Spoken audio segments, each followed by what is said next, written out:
নমস্কার বন্ধুরা, দেখুন চন্দনা রান্নাঘরে সবাইকে স্বাগত।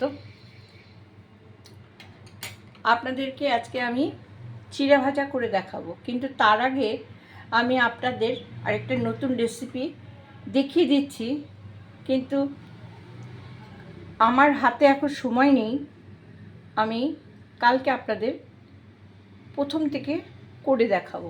এটা কি বলুন তো, তরমুজের রস দিয়ে সুজি আর গোবিন্দভোগ চাল দিয়ে এটাকে আমি মিহিদানা বানিয়েছি। কি করে বানিয়েছি সিক্রেট থাক। এটা মিহিদানা, দেখছেন কীরকম গুঁড়ো গুঁড়ো হয়ে গেছে। যদি আপনারা মনে করেন এটাকে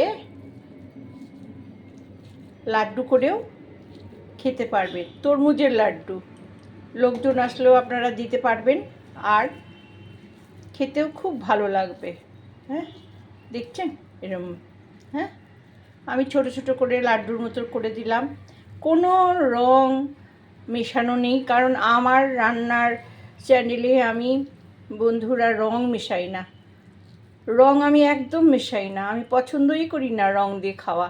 যা অরিজিনাল তাই রং থাক না, একেই তো কত কি ভেজাল খাই, আবার ভেজাল, সেজন্য রং খাই না। হ্যাঁ, এরমভাবে লাড্ডু হবে। হ্যাঁ, আমি লাড্ডু জন্য এর মধ্যে খুব কম উপকরণ দিয়েছি, না কাজু, না কিশমিশ, না কাঠবাদাম, না এমনি বাদাম, কিছু না, শুধু একটু চারমগজ দিয়েছি, ব্যাস হয়ে গেছে। এরমভাবে আমি দেখতে সুন্দর হবে বলে তাই দিয়েছি। হ্যাঁ, দেখছেন তো, এরকম হবে।